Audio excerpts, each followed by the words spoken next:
All right.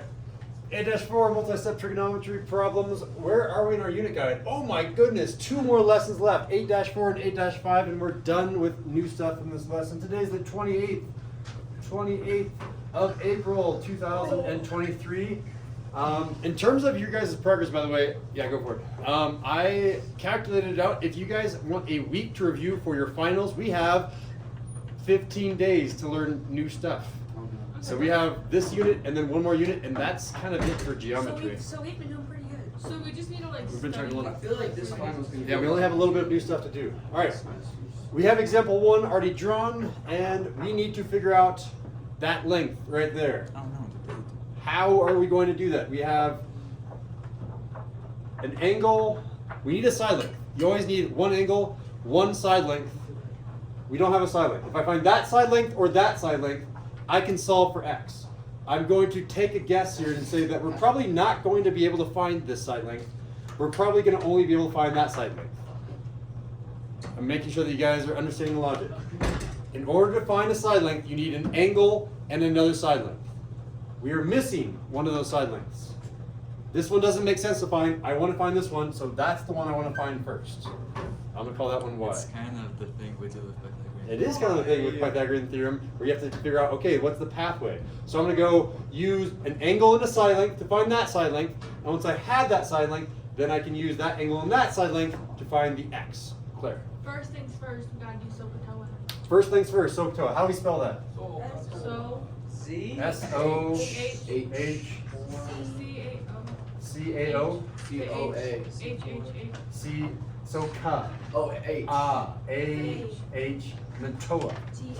SOHCAHTOA. Okay, there it is. SOHCAHTOA.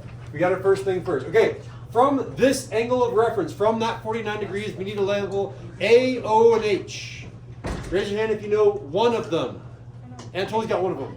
Y is O. Y is the opposite side, so on the opposite of the 49. Give me another one, Riley. Ooh. 14 is the H. 14 is the H, and what is our A? Down there.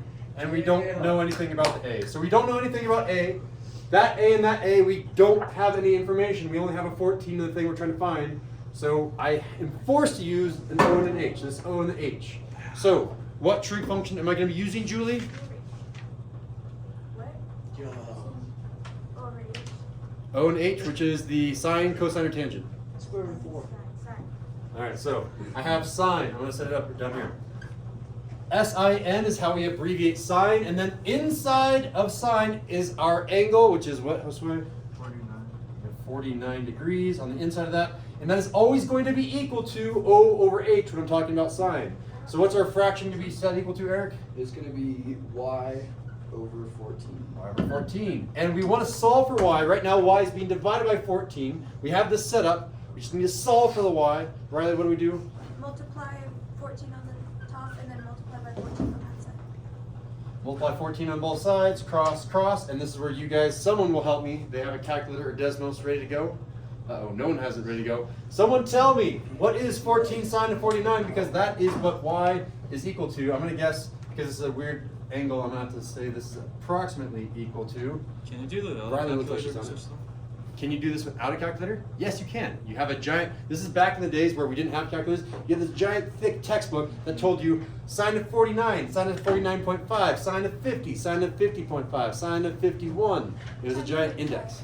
Say it one more time. 10.5. 10.5. Does that seem right? It seems right. Like that should be a little bit smaller. So yeah, 10.5. Cool. So I'm going to go ahead and erase this O because it will not be O anymore. And I'm going to erase this y. This is not y anymore. This is 10.5. Excellent. From here, I'm going to set up a new trigonometric function using 51, 10.5, and x, and I'll therefore solve for x. So let's go ahead and we have first things first. So second thing, we need to figure out O, A, and H. So raise your hand with this triangle on the right-hand side. O, A, and H. I have so many hands to choose from, Claire. A is the same as the angle.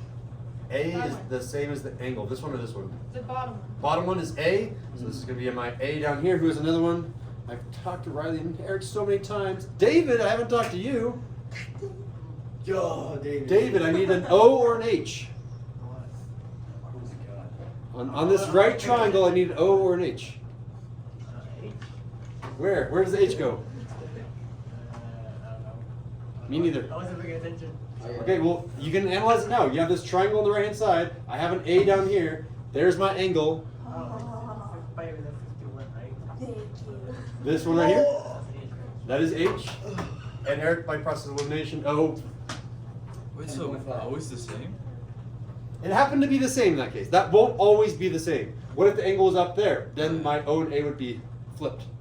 The H is always going to be opposite of 90 degrees. That one won't switch. But my O and A can be different depending on where my angle is. So I have no H. No H, no H. So can't use those. I'm forced into that one. Who have I not called on? Sean, are you still taking your test or your quiz? No, I turned it in. Oh, Sean, set up our trigonometric function for this triangle. Which function? Sine, cosine, tangent. Cosine. That one that I circled. There we go. Tangent of what, Sean? 57. Oh, 1. 51. I can't say. And that's going to equal to what fraction, Sean? OA. I can't say. OA. 10.5. 10.5 over X. There it is. All right. And we get to this weird, tricky problem of, oh no, I have an X on the bottom. Do I multiply both sides by X's? I mean, kind of, yeah.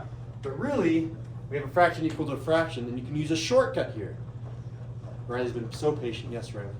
You move tan to 51 underneath 10.5, and you move x to where tan to 51 goes. They're gonna come to our games this weekend, Mr. Smith. This weekend? Oh, where are they? Here. Here. I might. It's all day. All day? Pretty much, yeah. Starts Saturday? at 10. Yeah, It it starts at 3. 11. Or like One 5, starts something at like one that. starts at 11, one starts at 2.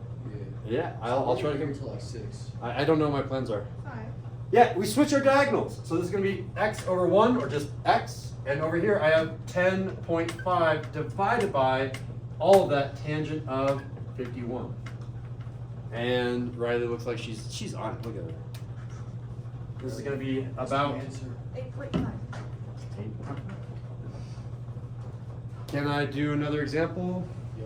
I think we're good to start. That's everything. I mean, I'm just going to do one example there. Again, I think the hardest new thing that you have to do is, where do you go? Again, I'm going to write this down. You need one side and one angle. If you have both of these, that will give you one more side.